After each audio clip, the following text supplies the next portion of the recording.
चलो शुरू किया जाए। चलो पुलिस कांस्टेबल का सवाल है ये। देखो इस सवाल को फिर से मैथ का प्रैक्टिस किया जाए शुरू, है ना जी। सवाल देखो, कुछ जो क्वेश्चन है वो कैलकुलेटिव भी है, क्योंकि सवाल का हो सकता है पैटर्न इस तरीके से दे दिया जाए इस बार कि कुछ कैलकुलेशन की मात्रा बढ़ा दिया जाए। कैलकुलेशन मात्रा बढ़ाने का मतलब समझ रहे हो ना। कुछ एग्जामिनेशन में देखते होगे कि कॉन्सेप्ट तो आते जाते हैं, कैलकुलेटिव सवाल दे दिए जाते हैं ना। इसमें भी कुछ वैसा ही है, लेकिन फिर भी उससे भी निपटने का उपाय साथ साथ में बताते रहेंगे, ठीक है ना। चलो पहला क्वेश्चन देखो क्या करा।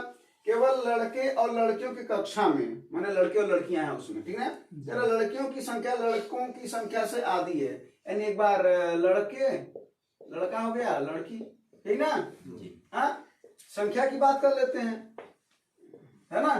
तो संख्या क्या कर रहा है, लड़कियों की संख्या लड़कों की संख्या से आधी है, लड़कों की संख्या से आधी, यानी अगर ये x है तो कितना है 2x है, ऐसी बात है।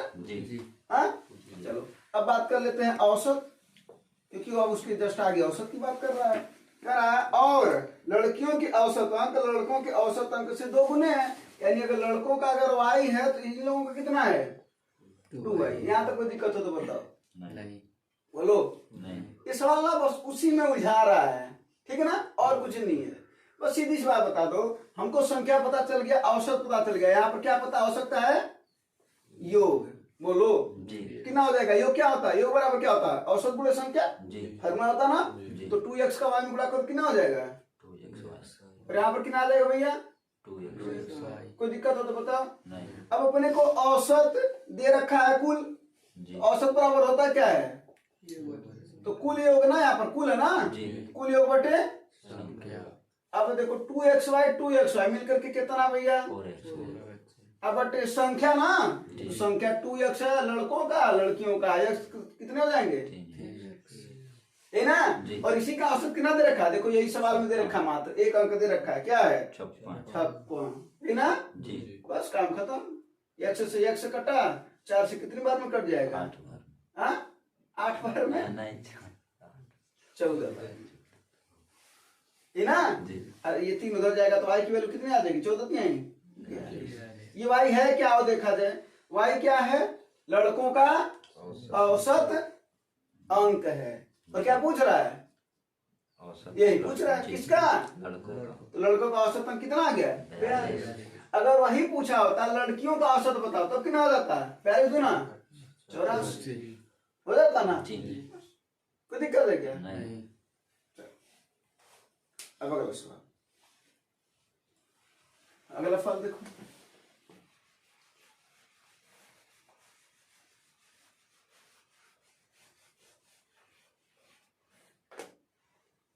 अगला सवाल देखो क्या करा, साधारण ब्याज पर 4 वर्षों में एक मूलधन में 40% की वृद्धि होती है, साधारण ब्याज है ना।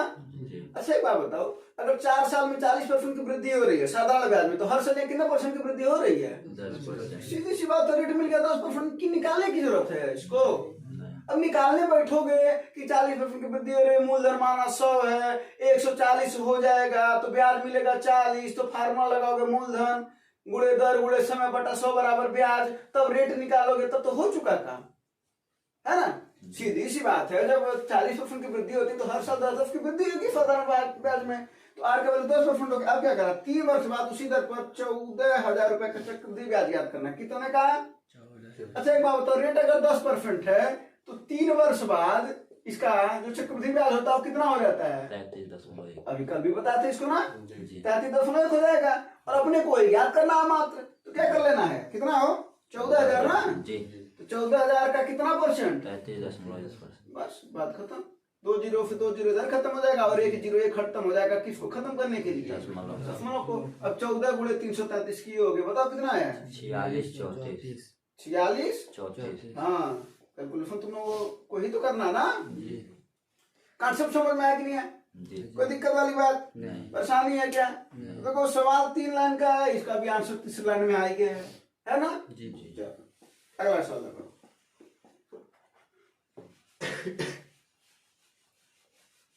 देखो ये रसगुल्ले और गुलाब जामुन वाला सवाल है ना। हाँ तो वो वाला भी समय आ रहा है, पहले एग्जाम निकालो, परीक्षा निकालो, फिर उसके बाद है ना जब किसी शादी विवाह में जाओ तो तुम्हारा भी कुछ जलवा बरकरार रहे, है ना, वर्दी के साथ जाओगे तो रहेगा ना। रोहित के पास रसगुल्ले और गुलाब जामुन है, 9 और 14 के अनुपात में है। उनके द्वारा 6 रसगुल्ले और 7 गुलाब जामुन खाने के बाद का अनुपात 3:5 हो जाता है। आसान सा सवाल है ना।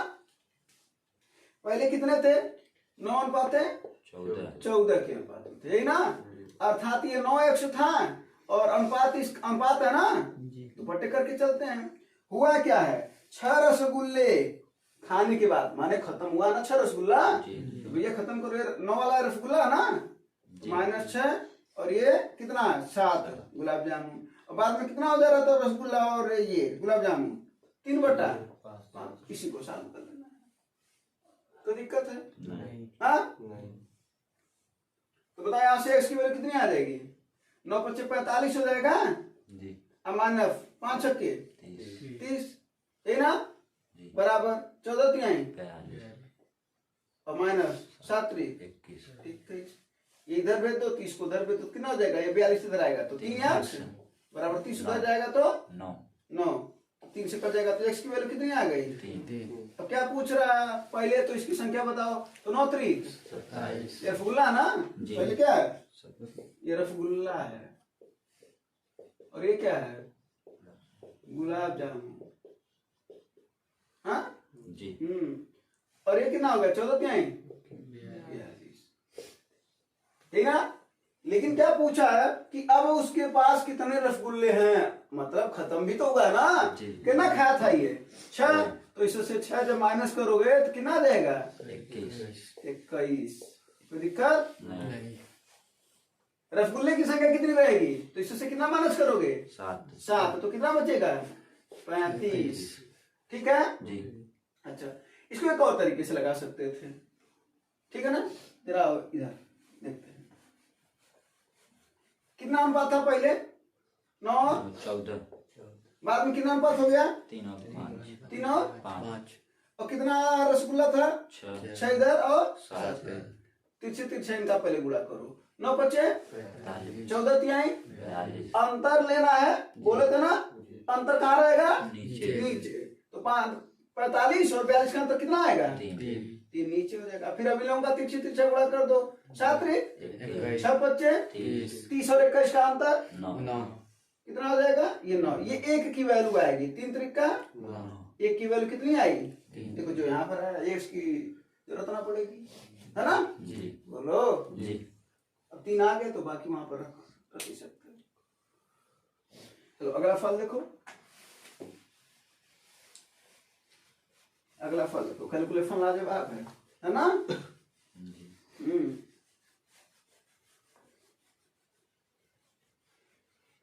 ऐसा सवाल आता है तो कुछ लोग माथा पकड़ लेते हैं, है ना, कि अरे ये वाला क्या आ गया।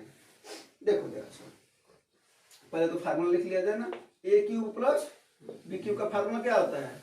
एक क्वेश्चन में a + b, दूसरे क्वेश्चन में a - b। फार्मूला याद रखो रे, तो मारेंगे, बता रहे हैं। a² + b² - ab, ये होता है इसका, ठीक है जी। वही अगर यहाँ पर माइनस होता तो ये माइनस हो जाता और अंदर सब प्लस हो जाते हैं, ठीक है जी। चलो तो ऊपर देखो फार्मूला है ना, तो क्या करोगे? इसके इसी फार्मूले पर है ना ये, तो उसको अलग अलग लिखो, क्या हो जाएगा? 251 + 249, सही ना जी। और अगले क्वेश्चन में क्या हो जाएगा? 251 का स्क्वायर + 249 माइनस 251 × 249, है ना जी। बटे है इसके, बोलो कितना है? 25.1 × 25.1 माइनस है ना जी। चलो माइनस वाले को बाद में लिख देंगे, कोई दिक्कत है क्या? नहीं। हाँ, तो प्लस वाले को पहले लिख देते हैं, प्लस 24.9 × 24.9 माइनस, यही है ना जी। दोनों का गुणा करके ही उतना आया है 624.99, यानी किसका गुणा है? 25.1 गुणे 24.9 का, उसी का गुणा है जी। तो ये कैसे समझेंगे? यही इतनी अंडरस्टैंडिंग होनी चाहिए कि उन लोगों का गुणा करके, क्योंकि वो इसी से कटेगा। लेकिन अब यहाँ पर वो दशमलव, यहाँ पर वही नहीं है। तो एक बात बता दो कि दशमलव हटाने के लिए यहाँ पर 2 अंक पर दशमलव है ना, दोनों का गुणा करोगे तो 2 अंक पर दशमलव, 2 अंक पर दशमलव और 2 अंक पर दशमलव, बोलो हाँ या नहीं जी। हाँ, तो 2 अंक पर दशमलव के लिए ऊपर नीचे 100 से क्या कर दें? तो अगर हम 100 से गुणा कर दें और 100 से भाग भी करना पड़ेगा, जी बोलो हाँ या नहीं। जी तो जब 100 का गुणा करेंगे तो सब जगह से दशमलव क्या हो जाएगा भैया, तो जब दशमलव हट जाएगा तो ये चीजें पूरी की पूरी इसके बराबर नहीं हो गई क्या, जी तो ये इतनी चीज इससे कट नहीं गई क्या, जी ये बात समझ में आया कि नहीं है? जी हाँ? अरे 100 नीचे है तो छटक करके कहाँ चला जाएगा, ऊपर तो इन लोगों को पहले और इन लोगों को जोड़ दो तो 9 1 और 5 4 9 1 2 2 4 1 यानी कितना आ गया 500 अगुड़े 100, और इसी को कह रहा है इस रूप में लिखा जाए, यानी इसका मान क्या है 5 गुणे 10 पर के, यही ना। इसको क्या लिख सकते हो भैया 5 गुणे 10 पर 4 बराबर 5 गुणे 10 पर के। जब तुलना करोगे तो 5 की जगह पर 5 है, जी तुम लोग ऐसे कर देते हो काट देते हो, बात वही है, ठीक ना। जी और 10 की जगह पर 10 है तो के की जगह पर कितना है भैया, 4 और किसका वैल्यू पूछ रहा था, के का समझे कि नहीं। जी अब एक बात बताएं, जो इस सवाल को पहले ही से समझते हैं, जानते हैं, लगा चुके होते हैं और उनकी प्रैक्टिस अच्छी होती है, वो पहले ही जानते हैं कि एक अंक पर दशमलव है तो क्या होगा 100, क्योंकि एक अंक पर यहाँ पर एक अंक यहाँ पर है तो 100 का गुणा करेंगे तो अपने आप वो इसको और कोष्टक के अंदर वाले को काट देंगे। अगर एक सवाल अब तुम्हें और हम एक्स्ट्रा बता रहे हैं, अगर यहाँ पर 2 अंक पर दशमलव होता है तब क्या करते हैं, अगर ये 2 अंक पर दशमलव होता है, यहाँ पर 2 अंक पर दशमलव बढ़ जाता है, यहाँ पर 2 अंक पर हो जाता है, यहाँ पर भी 2 अंक पर हो जाता है, 2.49 हो जाता है, और यहाँ पर जो आया ना ये कितना है 624.999 तो 6.24999 हो जाता है। जी तब क्या करते, तो देखो 2 अंक पर दशमलव ना, तो 100 इसके लिए 100 इसके लिए, यानी कितना हुआ 10,000 हुआ ना, तो 10,000 का गुणा करते तो अंदर से अंदर वाला कट जाता और 10,000 ऊपर चला जाता। बात समझ में आई कि नहीं? जी हाँ, जी तो ऐसे ही सॉल्व देता है। स्पष्ट हो, जी तुम्हें अच्छा लग रहा है, स्पष्ट हो, बोलो कहीं ऐसा नहीं ना कि जी जी, ताकि अगला वाला सवाल बताए जल्दी जल्दी। नहीं हाँ ठीक है, तो अगला सवाल लगा, काम समय का है, तुमको समझ में आ रहा है नया क्लास? हाँ, कुछ कुछ समझ में आ रहा है। चलो, 12 महिलाएं और 16 पुरुष एक कार्य को 11 दिन में करते हैं, में कर रहे हैं, ये ना। जी क्या कर रहे हैं, यदि प्रत्येक महिला एक पुरुष द्वारा कार्य करने में लिए गए समय का 2 गुना समय लेते हैं, यानी यहाँ पर कौन है महिला और यहाँ पर कौन है पुरुष पुरुष, यानी अगर देखा जाए तो इसका कितना समय ले रही है, ये 2 और ये 1, यानी कहीं न कहीं एक पुरुष की कितने महिला के बराबर है, 2 महिला के बराबर है। तो अब चलो काउंट कर लेते हैं, तो कितनी महिलाएं हैं 12 महिलाएं, जी सबको पुरुष में वाला पूछ रहा ना, तो सबको पुरुष में चेंज कर लो। अब बताओ 12 महिलाएं कितने पुरुष के बराबर होंगी, अगर एक महिला या सॉरी 2 महिला अगर एक पुरुष के बराबर है तो 12 कितने के बराबर होंगी, तो 12 गुणे 1/2 करोगे ना, जी कितना आ जाएगा, 6 यानी 6 पुरुष अब प्लस ऑलरेडी 16 पुरुष तो है ही, जी और यही लोग मिलकर के कितने दिन में कर रहे हैं, 11 तो कह रहा है 16 पुरुष उस काम को कितने दिन में करेंगे, है ना। जी M1 D1 बराबर M2 ये तो लगा है ना जी, तो 16 से कितना हो जाएगा 22 गुणे 11 11 अब बटा 16 16 बराबर D 2 8 16 2 11 ग्राम 121 बटा 8 8 ये है जी 121 बटा 8 चौथा, है ना। जी अगला सवाल लगा,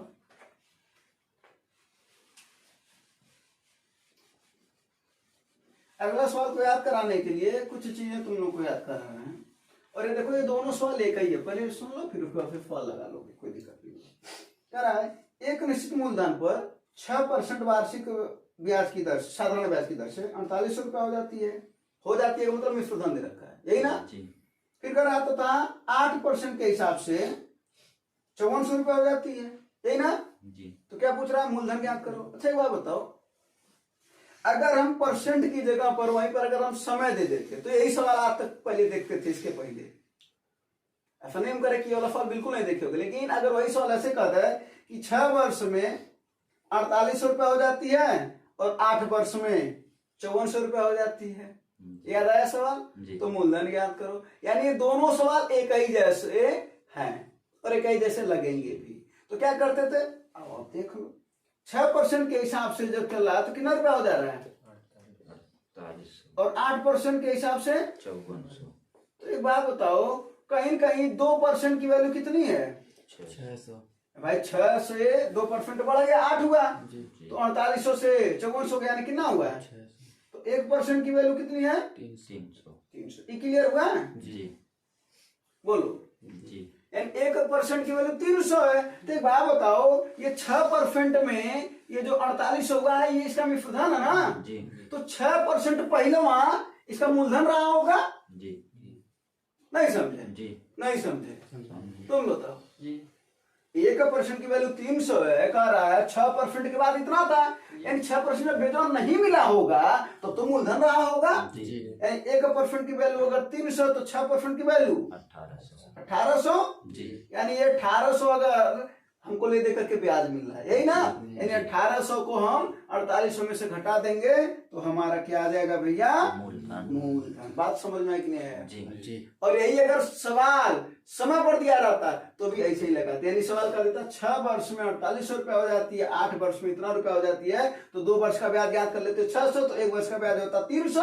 जी बोलो। जी और हमको 6 साल बाद हुआ इतना, ये मिश्रण है, तो 6 साल पहले वहां कुछ रहा होगा। जी असाधारण ब्याज हर साल बराबर होता, तो 1 साल का 300 तो 6 साल का 1800, 1800 माइनस जो कर देंगे तुरंत अपना मूलधन पता चल जाएगा। जी बोलो। जी समझ में आया कि नहीं? ये दोनों सवाल एक ही जैसे हैं, ठीक है ना? बिना कोई फार्मूला लगाने, कोई फार्मूला लगा है क्या? नहीं लेकिन बिना उसके लगता नहीं है कॉन्सेप्ट के, ठीक ना? जी हाँ चलो अगला सवाल। इस पर 2 सवाल बता दिए है ना? जी अभी जब तक ये पुलिस कांस्टेबल का प्रैक्टिस चलेगा तब तक तो अभी एक एक सवाल ही बताते हैं ना, कभी कभी एक आध दो सवाल बताते हैं ना। जी। लेकिन जो है पुलिस कांस्टेबल का भी प्रैक्टिस खत्म हो जाएगा, ठीक है? जी हाँ कोशिश करो तब तक तो तुम लोग पास भर्ती हो जाए, तो इससे बेहतर कुछ नहीं हो सकता है। उसके बाद फिर जो प्रैक्टिस जैसे चल रहा था, 1 सवाल पर 3 सवाल, 4 सवाल, 5 सवाल, वो सब बताया जाएगा, ठीक है ना? जी। तो इसका आंसर आ गया होगा। कल बतिया रहे कहां से आंसर आ जाएगा? आनंद 4 किलोमीटर प्रति घंटा की गति से 20 किलोमीटर की दूरी तय करता है ना? जी और शेष दूरी को 5 घंटे में 5 किलोमीटर प्रति घंटा की, तो फिर वाला हो जाएगा दूरी 5 × 5 = 25, है ना? जी तो क्या पूछ रहा है? औसत ना? तो औसत बराबर होता है क्या है? कुल तो दूरी। औसत गति पूछ रहा ना? जी तो औसत गति बराबर क्या होता है भैया? कुल दूरी बटे कुल चाल कुल समय। सोए हो? कुल दूरी बटे कुल समय, यही ना? जी पहली दूरी कितनी है 20 और बाद वाली दूरी कितनी आई है? देखो 5 घंटे के हिसाब से 5 किलोमीटर प्रति घंटे से चल रहा है, 5 घंटे में तो कितना हो जाएगा ये? 25। और समैया कितना है? पहले का समैया कितना है? 5 घंटे। अरे भाई 4 किलोमीटर के हिसाब से 20 किलोमीटर जा रहा है तो कितना हुआ? 5 घंटा। और बाद वाला भी 5 घंटा है तो कितना होगा? 45/10 अर्थात 4.5 किलोमीटर प्रति घंटा, यही ना? जी तो दिक्कत है? नहीं चलो अगला फल लगाओ तो। अगला फल देखो क्या पूछ रहा है, थोड़ा जरूर नया होगा सवाल ये, जी बहुत ज्यादा तो नहीं लेकिन थोड़ा बहुत जरूर नया होगा। और अगर नया नहीं कर रहे तो लगा के बताओ। 0.333 गुणे 0.25, ये ना? हम इसको सीधा ऐसे लिखते चलते हैं, ठीक ना? 0 को हटाते हुए चलो, कितना हो जाएगा? 25/100। आगे वाला कितना हो जाएगा? 499/1000। आगे वाला कितना हो जाएगा? 125/1000। इसके आगे कितना है? तो दिक्कत है? हाँ बोलो। चलो और इसको कुछ ना कुछ सॉल्व कर लिया जाए। ये देखो 125 से कितनी बार में कट रहा है? 8 बार में, हाँ जी है ना? जी और 8 × 24, कोई दिक्कत? क्या पूछा है? सन्निकट मान। सन्निकट का मतलब समझते हो? अगर नजदीक में जो इसके आ रहा है वो उसको पूरा पूरा पूर्णांक मान लो। कहने का मतलब है जैसे अगर आ रहा है 0.4999, उसको 0.5 मान लो।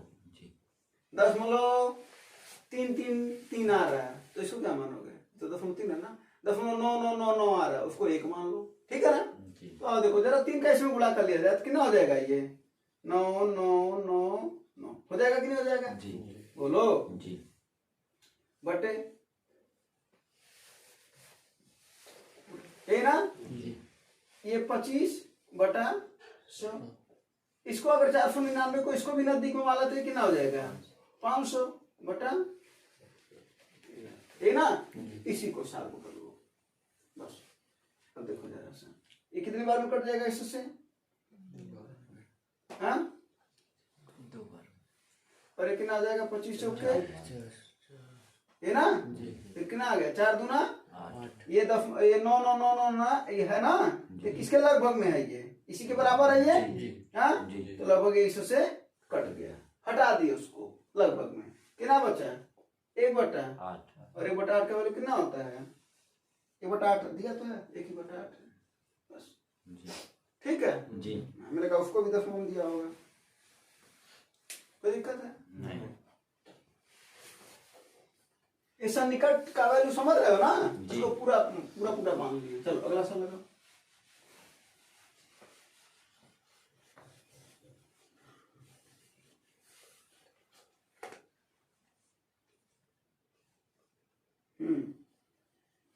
तीन संख्या 4, 5 और 6 के अनुपात में है, तो उनका लघुत्तम समापवर्तक 180 है। 4, 5 और 6 के अनुपात में है ना, संख्या क्या हो जाएंगी? 4x 5x और 6x। इनका एलसीएम कितना हो जाएगा? इनका लॉसर बताओ कितना हो जाएगा? 4, 5 और 6 का एलसीएम कितना होता है? 60 और x है तो x हो जाएगा, 60x ना। जी बोलो। तो एक बार बताओ, 4, 5 और 6 का एलसीएम हो जाएगा 60x, और यही एलसीएम किसके बराबर है? 180 तो 180x की वैल्यू 3, ये x है क्या? देखो यहाँ पर भी x है, यहाँ पर भी x है, यहाँ पर भी x है, यानी जो तीनों में हो, यानी ये कॉमन है, तो जो तीनों में होता है उसी को क्या बोलते हैं भैया? मासा और इसी की वैल्यू कितनी आई है? 3 देख पूछ रहा था, ठीक है, जी कोई दिक्कत नहीं अगला सवाल। ये वाला तो नहीं बताएंगे, तुम लोग गुणनखंड करो इसका।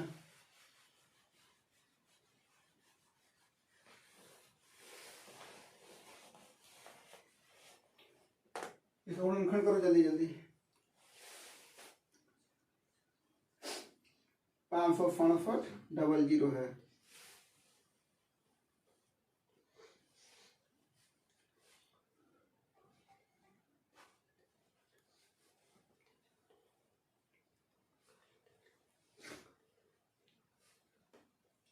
पाँच सौ फनफट का अलग कर दो, 100 का अलग कर दो, आ जाएगा।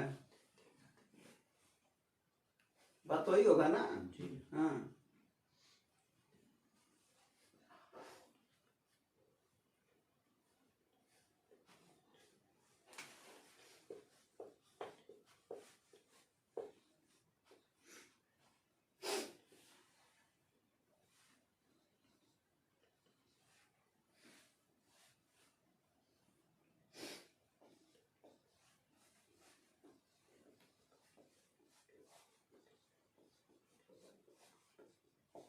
है ना। 100 का गुणनखंड 2 से 50 बार में, फिर 2 से 30 बार में, फिर 5। क्या क्या आया है? 2 कितनी बार है? 2 बार है। 3 कितनी बार है? 4 बार 5 कितनी बार है? 2 बार 7 कितनी बार है? 1 बार किस ऑप्शन में है? चौथा बस अलग अलग कर दो, अपने आप आ जाएगा, है ना। जी अच्छा, इसके कहता अगर इसके कुल गुणनखंडों की संख्या बताओ, तब क्या करते?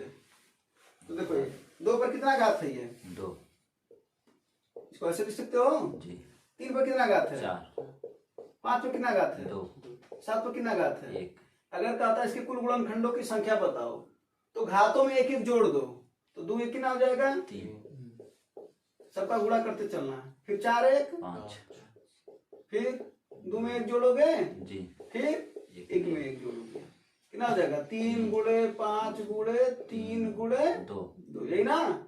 5 तिहाई 15 और 15 तिहाई 45, 45 दूना 90 कितने गुणनखंड हो गए इसके? 90 90। ठीक है जी क्वेश्चन अगर ये पूछता तो बता देते, क्वेश्चन ये भी तो आता है। जी अगला फल लगाओ। अगला फल थोड़ा होशियारी वाला सवाल है। होशियारी वाला मतलब समझ रहे हो ना? जी हाँ, होशियारी नहीं तो सवाल नहीं।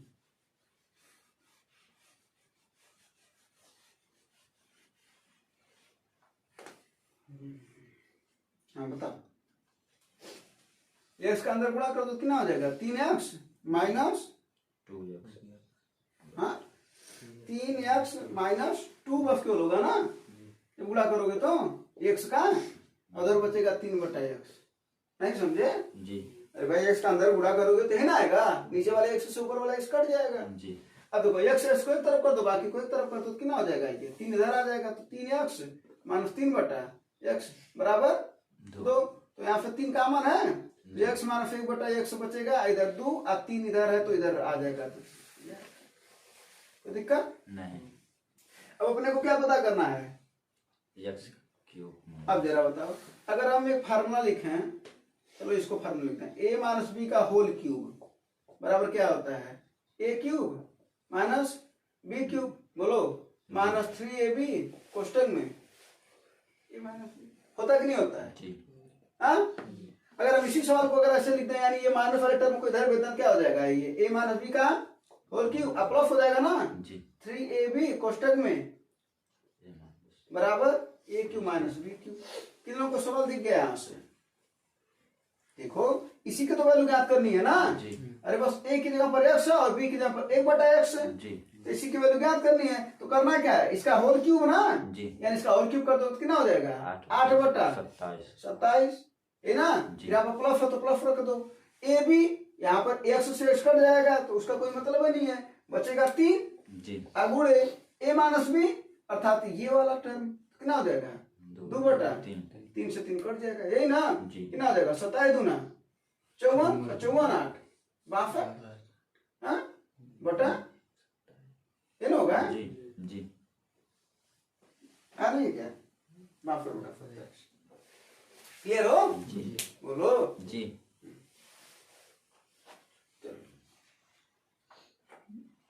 अगला वाला फल को मध्यानुपाती ज्ञात करना है। मध्यानुपाती तो बताया ना? जी क्या होता है?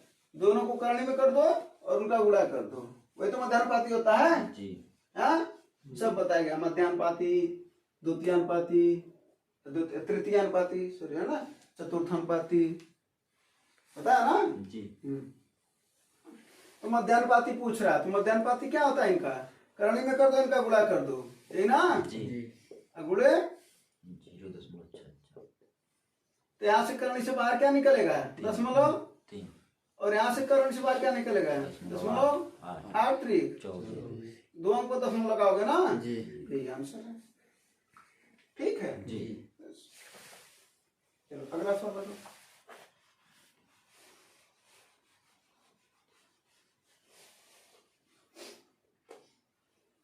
अगला देखो, वर्तमान आय का अनुपात दे रखा है। जी हाँ अच्छी बात है। फिर क्या करा?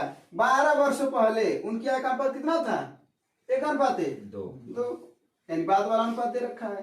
देखो ये वर्तमान का है जी हाँ जी और ये पहले का अनुपात है। अब देखो सुन लो एक बात, चाहे वर्तमान का जब दिया रहे तो चाहे पहले का दिया रहे अनुपात या बाद का दिया रहे, जी चाहे कुछ भी दिया रहे, तुम्हें काम एक का करना है। क्या करना वो देख लो। 5:7 लिख देना है, पहले रहे या बाद का रहे उसको यहाँ पर अनुपात लिख देना है। कितने साल पहले है? 12 को। अच्छा जमाई आ रहा है, 12 को बीच में लिख दे, यही ना? जी तो क्या हो जाएगा? तिरछे तिरछा गुणा कर दो, 5 दूना 10 यहाँ पर 10 आ जाएगा, यही ना? जी और 1 सत्ते 7 यहाँ पर 7 आ जाएगा, ठीक है ना? जी फिर इसका भी वही काम करना है, 12 करना 12 दूना 24 ठीक ना? जी ये इतनी संख्या आ जाएगी ना? जी। सबसे पहले इन लोगों का अंतर ले लो, कितना आएगा? 3 उसको नीचे लिखना है।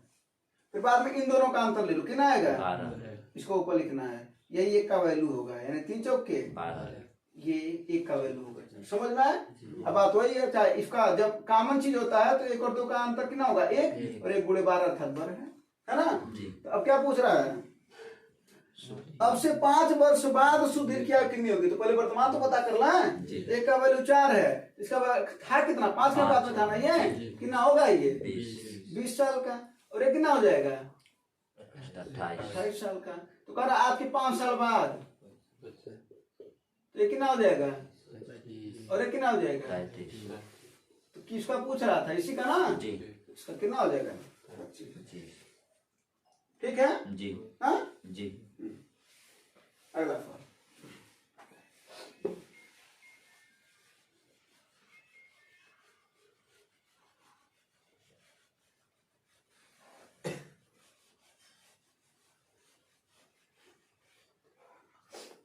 अगला सवाल देखो क्या होता है। कह रहा, एक दुकानदार एक शर्ट पर X% की 2 क्रमागत छूट देता है जिस पर 2500 रुपए अंकित है और उसे इतने में बेचता है, ठीक ना? जी। फिर कह रहा शर्ट का विक्रय मूल्य बताओ, यानी बाद में जब हमको छूट पता चल जाए, है ना? फिर कह रहा विक्रय मूल्य बताओ यदि दुकानदार 2 समान क्रमागत X + 2% देता है, यानी X की वैल्यू तो हमको ज्ञात करनी है और X से छूट है, कोई दिक्कत नहीं है। क्या करोगे? ये तुम्हें पता ना, अंकित मूल्य पर क्या मिलता है अपने को?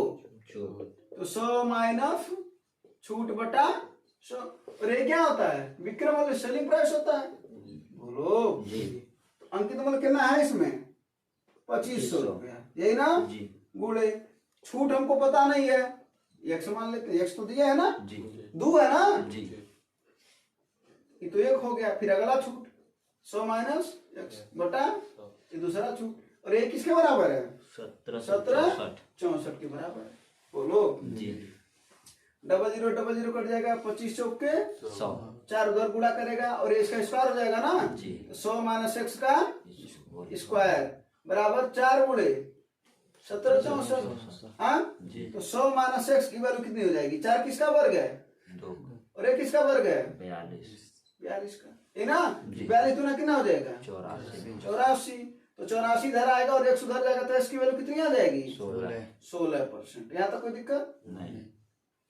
बोलो। अब ये इसकी वैल्यू आई है, अगर यहीं पर पूछा होता बताओ छूट कितनी है, तो क्या बताते?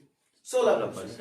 लेकिन क्या बोला है? नहीं, हमको बाद में बताओ विक्रय मूल्य कितना है, जब हमको इससे 2% और ज्यादा छूट दे रहे हैं, यही ना? तो कोई दिक्कत नहीं, हमको सेलिंग प्राइस ज्ञात करनी है। तो विक्रय मूल्य है कितना? अरे सॉरी, अंकित मूल्य कितना है? 2500। और इस पर प्लस 2 करेंगे ना, तो 2 छूट है ना? तो 16 और 2 18। तो 18% छूट है, तो लेगा कितना? अगर 18 तुम्हें दे रहा तो लेगा कितना दुकानदार? 82 लेगा। वही तो 100 में से 18 को घटाओगे ना, तो 82 बटा 100 उड़े 82 बटा 100 इससे से कट जाएगा 25 चौके 100। 2 दूना 4, 2 41 संयमित तना, 2 41 संयमित तना, यही ना? तो 41 गुणे 41 आया, 41 गुणे 41 कितना होता है? 1681। 1681। कोई दिक्कत है भैया? नहीं। हाँ नहीं। बस इसमें 2 बात, वही काम 2 बार करवाया है और कुछ नहीं है, ठीक है ना? जी।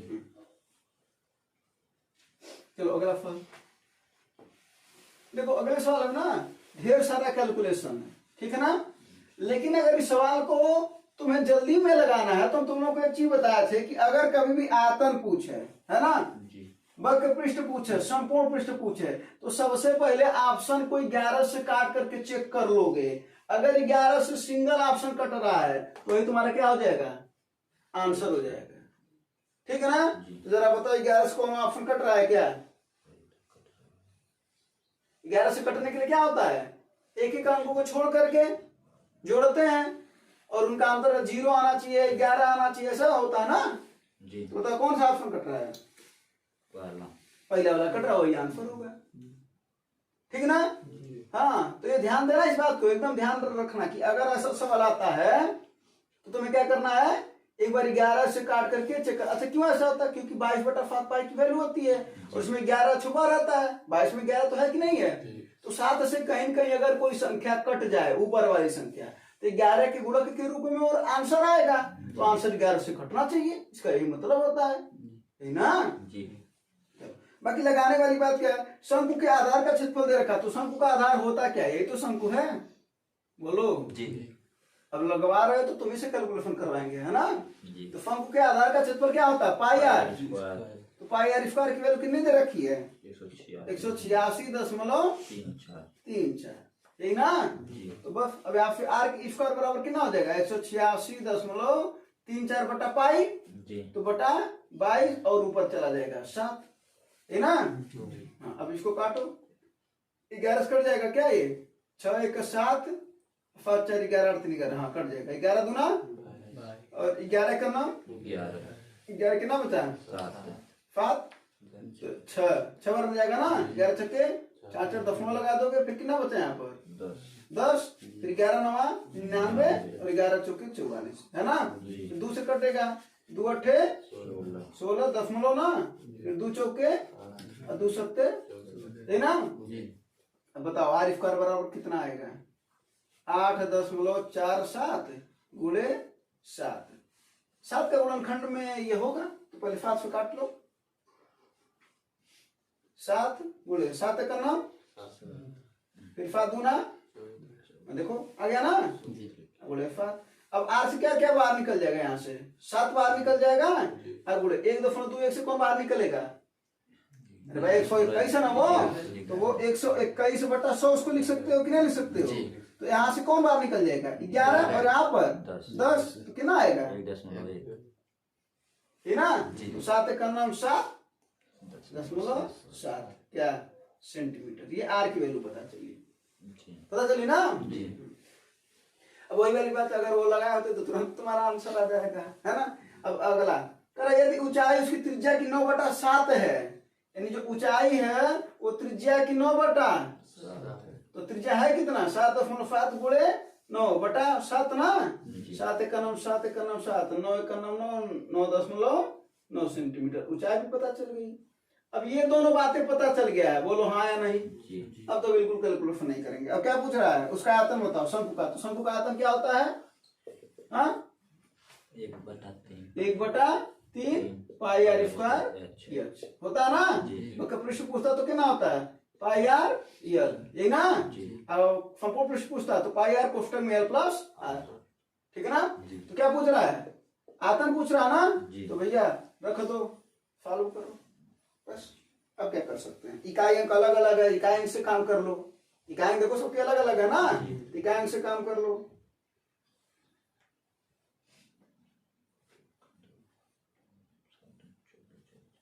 क्या होगा, इकाई 2 आ रहा ना, तो बस वही होगा पहला वाला, वही इकाई अंक 2 है, ठीक है ना। चलो अगला फॉर्म लगाओ।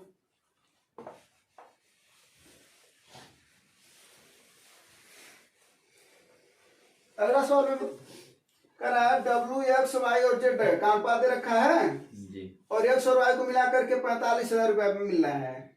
तो देखो यहाँ पर क्या है, डब्ल्यू एक्स वाई और जेड है ना, कितना अनुपात यही है ना जी, हाँ कितना है 5 6 9 और 12, किसको किसको मिलकर के मिला 45,000, एक्स और वाई को ना, यानी इन दोनों को। तो 9 और 6 15 की वैल्यू कितनी है 45,000, तो एक की वैल्यू कितनी हो जाएगी 3,000, इसे काट दोगे है ना बस। अब जो याद करना सब याद कर सकते हो। क्या पूछ रहा है, डब्ल्यू और जेड को मिलाकर कितना रुपया मिलेगा, तो डब्ल्यू और जेड को कितना मिल रहा है 5 और 12 17, तो 17 का 3 में गुणा करो 17 3 आएंगे यानी 51,000, यही ना जी, हाँ जी। अगला सवाल देखो, ये अच्छा सवाल है, ठीक है। आ रहा है ये वाला सवाल, देखो क्या बोल रहा है, समचतुर्भुज के विकर्णों की लंबाई, समचतुर्भुज के क्या कर रहा है विकर्णों की लंबाई दे रखा है। ये इसके विकर्ण होते हैं, ये ए बी सी और डी, यही ना जी। ये इसके तो विकर्ण होते हैं, बोलो जी, हाँ जी। और यहाँ पर एक केंद्रक O है जो काट रहा है, दोनों विकर्ण एक दूसरे को जहां काट रहे हैं, ठीक है। देखो एक विकर्ण कितना है, यानी मान लेते हैं एक यहाँ पर एक एसी विकर्ण और एक कौन है बी डी। एसी अगर 10 है तो ये कितना है 24 है, बोलो। विकर्ण एक दूसरे को आधे भाग पर काटते हैं, ठीक है ना, एक दूसरे को आधे भाग को प्रतिच्छेदित करते हैं, ये इसका नियम होता है, बस वहीं से क्लियर हो गया। यानी अगर AC 10 है तो बताओ AO कितना होगा 5 होगा, अगर BD 24 है तो OB कितना होगा? तो यहाँ पर दो कॉन्सेप्ट तैयार करना। पहला कॉन्सेप्ट कि समचतुर्भुज के विकर्ण एक दूसरे को जिस बिंदु पर काटते हैं वो अर्धक करते हैं और साथ साथ में वो 90 डिग्री का कोण बनाते हैं। अर्थात अगर बात करा जाए तो AOB में पाइथागोरस थ्योरम लग सकता है कि नहीं लग सकता है? तो अगर ये 5 है ये 12 है तो ये कितना हो जाएगा? 13। भाई ये कॉन्सेप्ट कहता ना 5 का वर्ग धन 12 का वर्ग बराबर 13 की वर्ग के बराबर होता है। समझ में आया कि नहीं बात? तो ये 13 हो गया। तो अगर ये 13 तो ये भी कितना होगा? ये कितना होगा? और ये कितना होगा? तो क्या पूछ रहा है इसका परिमाप? बताओ। परिमाप का मतलब चारों भुजाओं का योग। तो 13 चौको ये आंसर है। क्लियर है? तो समचतुर्भुज में दो कॉन्सेप्ट याद रखे रहना, ठीक ना? हाँ चलो ये लास्ट सवाल है, इसको बताओ।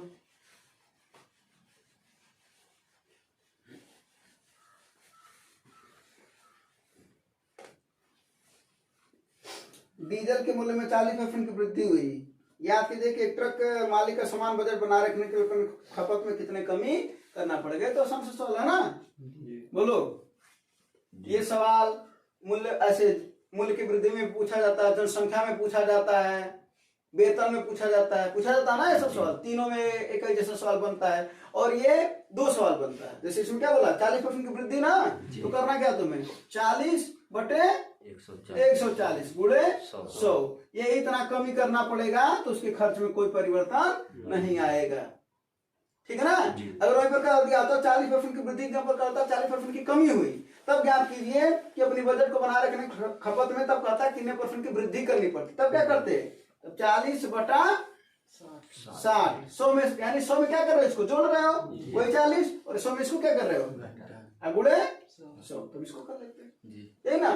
तो कितना आ जाएगा? 20 दूना 40 और 20 70 है ना? तो 200/5 कितना आएगा? ये 28.57%, ठीक ना? 28.57। कोई दिक्कत?